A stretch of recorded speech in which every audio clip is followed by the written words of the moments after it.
Hello प्यारे medicos, ये कहाँ फंसा दिया आप लोगों ने मुझे। अच्छा खासा ब्रांच रिव्यूज़ कर रहा था, कुछ आप लोगों को काउंसलिंग स्किल्स मोटिवेशन वगैरह सिखा रहा था। ये नेक्स्ट के चक्कर में आप में से कुछ स्टूडेंट्स ने मुझे डाल दिया कि सर नेक्स्ट पर वीडियो बना दो, नेक्स्ट पर बना दो। और ये तो भैया सिंपल काम नहीं है, मतलब इतना कॉम्प्लिकेटेड है ये। मैं यूजली अनस्क्रिप्टेड वीडियोस रखता हूँ और जो दिल में होता है वो बोलता हूँ दिल से, और यहाँ पर मुझे टेक्निकलिटीज़ पर बात करनी है। तो पहले तो मैं क्या क्या करने वाला हूँ आज नेक्स्ट एग्ज़ाम पर मैं बात करने वाला हूँ, इसकी डेट्स वगैरह की। एक दूसरा, नेक्स्ट का इम्पैक्ट क्या कोई मेडिकल एजुकेशन पर पड़ेगा, डॉक्टर्स की लाइफ पर पड़ेगा, करियर पर पड़ेगा।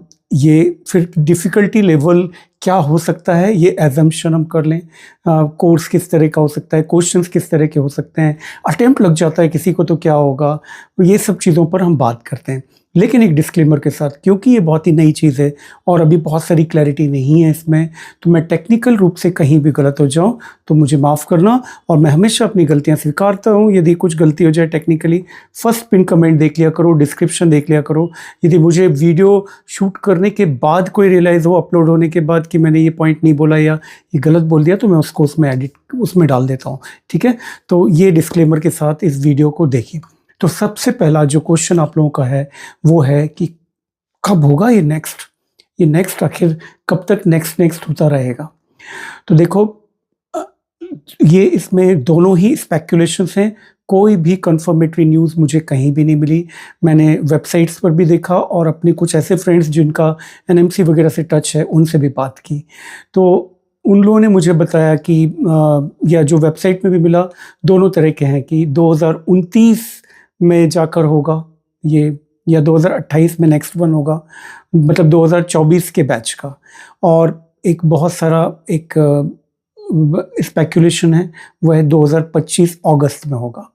क्योंकि ये 2023 में इसको कैंसिल किया गया था अनलिमिटेड टाइम पीरियड के लिए, कुछ भी ऐसा टाइम पीरियड नहीं बताया गया था, क्योंकि उसमें कुछ उनको सजेशंस चाहिए थे और बहुत सारे कुछ आपत्तियां थी उनको दूर करना था, तो उस वजह से। लेकिन उसके बाद इसमें क्या हुआ है अभी क्लैरिटी नहीं है।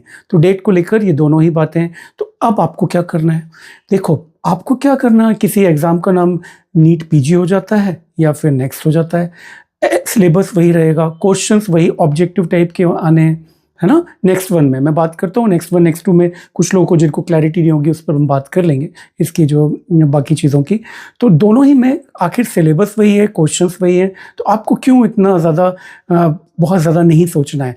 पैटर्न का जहाँ तक बात है तो देखो, इसमें 3 तरह के पैटर्न रहेंगे, वो मैं आपको बता देता हूँ। पहला 65% क्वेश्चंस एनालिटिकल टाइप के रहेंगे, ठीक है, और 25% क्वेश्चंस जो है कॉम्प्रहेंशन बेस्ड रहेंगे, और 10% जो मेमोरी बेस्ड, जैसे मोस्ट कॉमन क्या है, लाइक दैट मोस्ट सीवियर क्या है या लीस्ट क्या है, लाइक दैट, ये जो होते हैं मेमोरी बेस्ड ये क्वेश्चंस। तो इनका कॉम्बिनेशन होगा। तो नीट की तुलना में हम देखें तो कॉम्प्रहेंशन और एनालिसिस को हम ज़्यादा वेटेज यहाँ पर दे रहे हैं, और प्रॉब्लम सॉल्विंग को, ठीक है, 65% एंड 25% वहाँ पर। Conducting body most probably AIIMS new Delhi रहेगी। लेकिन क्वेश्चंस क्या कठिन होंगे, मुझे नहीं लगता। क्वेश्चन पेपर इजी ही रखा जाएगा, अन्यथा सीट्स खाली रखना गवर्नमेंट और वेरियस कॉलेजेस और प्राइवेट मेडिकल कॉलेजेस अफोर्ड ही नहीं कर सकते। क्वालिफाइंग मार्क्स तो लाने होंगे, जो अराउंड 40% 50% जो भी रहते हैं वो रखे जाएंगे। तो यदि सीट्स पीजी की नहीं फिल होती हैं तो बहुत बड़ा लॉस है उस मेडिकल कॉलेज का। वो काम कौन करेगा, काम भी अफेक्टेड होगा, क्योंकि जेआर ही सबसे ज़्यादा काम करते हैं किसी मेडिकल कॉलेज में। तो इस वजह से एग्ज़ाम तो इजी होगा, लेकिन जो चेंज आएगा वो ये होगा, यदि आपका नेक्स्ट होता है तो जो 1 साल एक्स्ट्रा मिलता है आपको प्री पीजी देने के लिए, जो इंटर्नशिप के समय थोड़ी पढ़ाई हो जाती है, वो ना होके सीधे फाइनल ईयर के बाद आपका जो है नेक्स्ट वन हो जाएगा, जो कि एमसीक्यू बेस्ड एग्ज़ाम होगा आपका। और इस एमसीक्यू बेस्ड एग्ज़ाम के आधार पर आपको इंटर्नशिप के लिए एलिजिबिलिटी हासिल होगी, 1। दूसरा, एफएमजीज को भी इंटर्नशिप के लिए एलिजिबिलिटी हासिल होगी, और तीसरा, इस स्कोर का इस्तेमाल आप नीट पीजी की काउंसलिंग में कर सकते हैं अपने लिए कॉलेज और ब्रांच लेने में। यदि नेक्स्ट वन में आपका सिलेक्शन नहीं होता, आप क्वालिफाई नहीं कर पाते, तो आप इंटर्नशिप नहीं कर सकते हैं। आप क्वालिफाई कर जाते हैं तो आप इंटर्नशिप कर सकते हैं, लेकिन आपकी यदि लो रैंक है, आपकी मनपसंद ब्रांच नहीं मिल रही, तो आपको रिपीट ये अनलिमिटेड टाइम्स दे सकते हैं। नेक्स्ट वन कितने भी अटेम्प्ट तो दे सकते हैं आप, लेकिन with in 10 years of MBBS joining आपको ये नेक्स्ट स्टेप्स क्लियर करने होंगे। तो मतलब जो ड्यूरेशन एमबीबीएस का उससे लगभग डबल, मतलब 1 साल में 2 टप्पे भी आप खाते हैं तो भी आप निकाल सकते हैं, इस तरह से उसको देखा जाए तो ये एडवाइजेबल नहीं है मेरी ओर से, ठीक है।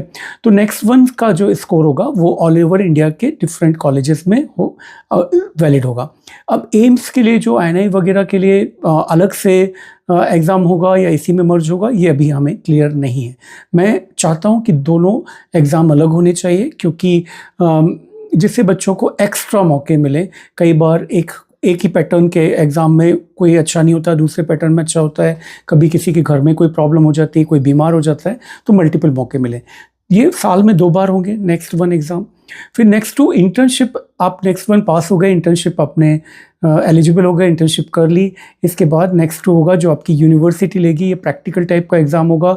मोस्टली ये ईजी होगा मेरे ख्याल से, प्रैक्टिकल, और ज़्यादातर बच्चों को पास कर दिया जाएगा और ऑस्की पैटर्न का होगा। लेकिन ये कॉलेज टू कॉलेज और यूनिवर्सिटी टू यूनिवर्सिटी रिजल्ट इसका वेरी करेगा, जो कि वहाँ की अथॉरिटीज़ देखेंगी। अब देखो, इसमें जो एक प्रॉब्लम मुझे दिखाई दी वो ये कि यदि कोई बच्चा नेक्स्ट वन में सपोज टॉप कर गया और नेक्स्ट 2 में फेल हो गया, फिर क्या होगा?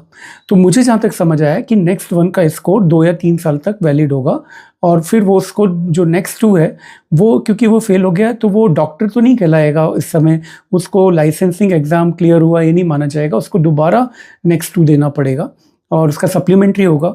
सप्लीमेंट्री क्लियर कर ले, सप्लीमेंट्री नहीं क्लियर किया तो अगले साल देगा। But I think next one का जो उसने स्कोर लिया था वो वैलिड होना चाहिए। मुझे बहुत क्लैरिटी नहीं आई बहुत पढ़ने के बाद भी, लेकिन मेरा जो एक दिमाग जो बोल रहा है ये सब कुछ समझने के बाद वो मुझे इस तरह से लग रहा है, ठीक है। तो ये हो गई बात।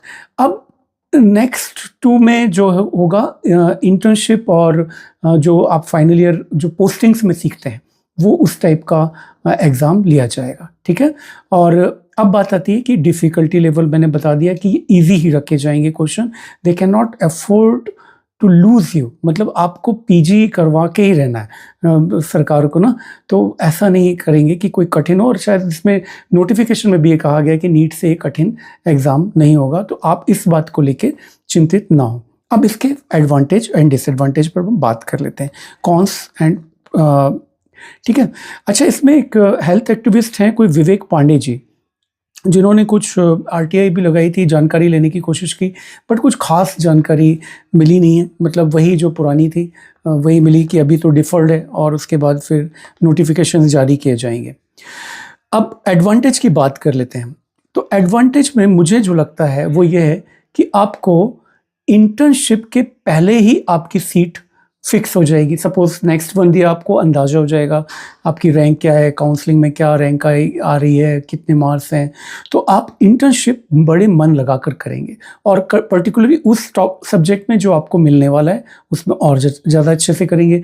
अभी क्या होता है, इंटर्नशिप हम करते हैं बेबन से, क्योंकि हमें प्री पीजी के लिए पढ़ाई करनी होती है, ठीक है।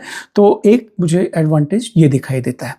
दूसरा एडवांटेज मुझे ये दिखाई देता है कि आप लोग पोस्टिंग्स थोड़ा ज़्यादा सिंसियरली अटेंड करने लगेंगे, क्योंकि ये जो एग्ज़ाम होगा इसमें वेटेज क्लिनिकल पार्ट को ज़्यादा दिया जाएगा, सीबीएमई करिकुलम को और क्लिनिकल पार्ट को, चाहे वो नेक्स्ट वन हो। नेक्स्ट 2 तो है ही प्रैक्टिकल, नेक्स्ट वन के क्वेश्चंस भी ऐसे बहुत सारे होंगे जो कि पोस्टिंग्स में या आप इंटर्नशिप के दौरान में जो प्रैक्टिकली देख रहे होंगे, ठीक है। अब आते हैं, हम बात करते हैं कि ये एक सेकंड एडवांटेज, थर्ड एडवांटेज ले लें इसको, थर्ड मान लीजिए। थर्ड एडवांटेज जो होगा ये कुछ हद तक जस्टिस करेगा उन बच्चों के साथ जो कि रेगुलर रहे हैं पोस्टिंग्स में, इंटर्नशिप में और पढ़ाई में, क्योंकि इसमें एनालिटिकल क्वेश्चंस होंगे, कॉम्प्रहेंशन बेस्ड क्वेश्चंस होंगे और एन्यूमरेटिव क्वेश्चंस कम होंगे। तो रटने से ज़्यादा थोड़ा सा जो अंडरस्टैंडिंग के साथ जिन्होंने पढ़ा होगा वो बेटर परफॉर्म करेंगे, ठीक है। फोर्थ एडवांटेज में देखता हूँ कि ट्वाइस अ ईयर हो जाएगा, जो कि अभी आपको एक ही बार एग्ज़ाम मिलता है। लेकिन यदि वो उन्होंने आईएनआई को भी मर्ज कर दिया तो ये डिसएडवांटेज के रूप में देखूंगा मैं, फिर एडवांटेज के रूप में नहीं। तो ट्वाइस ईयर होता है, तो ये एक अच्छी बात होती है आपका एक बार स्कोर ख़राब हो जाए तो। अच्छा, दूसरा इसमें मैंने जो शुरू में जब ये नोटिफिकेशंस आए थे तो मैंने देखा था कि कहा जा रहा था कि एवरेज स्कोर लिया जाएगा दोनों एग्ज़ाम का, जो कि मैं जिससे बिल्कुल भी सहमत नहीं रहूँगा। इसका बेस्ट स्कोर लिया जाना चाहिए, क्योंकि एक स्कोर किसी बच्चे का यदि ख़राब हो जाता है तो फिर सेकेंड स्कोर में यदि वो ख़राब से बहुत ज़्यादा जंप कर लेता है तो भी यदि एवरेज लिया जाएगा तो वो डाइल्यूटेड हो जाएगा उसका टोटल स्कोर। तो इसलिए बेस्ट स्कोर लिया जाना चाहिए जेईई मेंस की तरह। अब कॉन्स के रूप में यदि मैं देखूं तो इसमें एक तो यही कि क्लैरिटी चाहिए कि नेक्स्ट वन में यदि कोई बहुत अच्छे मार्क्स ले आए और नेक्स्ट 2 में फेल हो जाए तो क्या होगा। नेक्स्ट 1 में फेल हो जाए तो उसको इंटर्नशिप करने नहीं मिलेगी, क्लैरिटी है। नेक्स्ट 2 में हो जाए तो उसको लाइसेंसिंग नहीं मिलेगी, क्लैरिटी है। लेकिन नेक्स्ट 1 में बहुत टॉप रैंक ला रहा है, इंटर्नशिप कंप्लीट की, और नेक्स्ट 2 में फेल हो रहा है तो क्या है, जहाँ तक स्कोर वैलिड होगा, ठीक है। देन फिर मैं बात करता हूँ, हाँ, जो डिसएडवांटेज कि आपको यदि सपोज ये 2025 में होता है तो अभी से अलर्ट होने की ज़रूरत ये है कि आपको एक्स्ट्रा टाइम इंटर्नशिप का नहीं मिलेगा। फाइनल ईयर के इमीडिएटली के बाद जो आपका ये वाला एग्ज़ाम हो जाएगा, जो जिसका स्कोर इम्पॉर्टेंट होगा, और ये एग्ज़ाम होगा कैसा, ऑल इंडिया लेवल पर होगा, MCQ बेस्ड होगा और कंप्यूटर बेस्ड होगा, जैसे जेईई मेंस के एग्ज़ाम्स होते हैं। और पहले तो ये आया था कि 540 क्वेश्चंस होंगे, 3 दिन तक होगा, लेकिन अभी वो उसको पता नहीं, क्लैरिटी नहीं। और जैसा भी हो सबके लिए बराबर होगा, जितने भी क्वेश्चंस पूछे जाएंगे वो सबके लिए बराबर होंगे, जितने भी दिन में जितने भी घंटे में लिया जाएगा एग्ज़ाम वो बराबर ही होगा, वो तो बराबर ही होगा, है ना। अब तो ये हो गया कॉन्स एंड एडवांटेजेस। इसका इम्पैक्ट क्या पड़ेगा मेडिकल प्रोफेशन पर, तो मैं ना सच बताओ तो मैं कोई ख़ास इम्पैक्ट नहीं देखता। एक एग्ज़ाम पैटर्न बदल जाने से कोई ऐसे कोई भारी इम्पैक्ट हो जाएगा मेडिकल ग्रेजुएट्स पर हमारे, मुझे नहीं लगता। हमारे ऑलरेडी बहुत अच्छे स्तर के ग्रेजुएट्स निकलते हैं। और देखो, क्योंकि ड्यूरेशन तो वही 5 साढ़े 5 साल है, तो आप जब मैं देख रहा हूँ जैसे कि CBME करिकुलम में चीज़ों को जैसे मर्ज करके किया जा रहा है। फॉर एग्जांपल मैं यदि किसी को ब्रोंकियल अस्थमा पढ़ा रहा हूँ तो उसमें पैथोलॉजिस्ट अस्थमा का पैथोलॉजी पढ़ा देगा, है ना, इस तरह का है। तो फिजियोलॉजी वाला जो होगा स्पायरोमीट्री बता देगा, तो इंटीग्रेटेड है।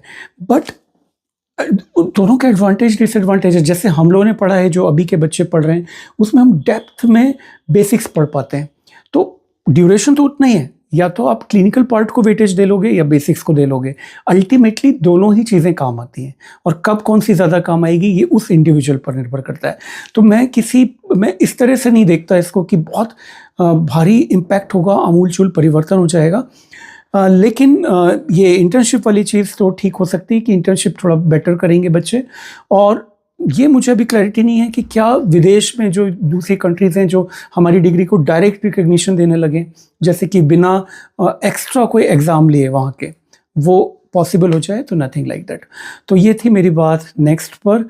आप लोग बताइए, कुछ सही लगा, गलत लगा, जो भी फ्रैंक फीडबैक दीजिए। मेरी कोशिश थी इस कॉम्प्लिकेटेड इशू को सिंप्लीफाइड करके आपको एक राइट पर्सपेक्टिव देने की और आपकी इससे जुड़ी एंग्जाइटीज़ दूर करने की। अगेन मैसेज ये दूंगा, भैया एग्ज़ाम कैसे भी पैटर्न का हो, आपने नीट वीट UG निकाल के इतने आए हो, फ़र्क नहीं पड़ता आपको।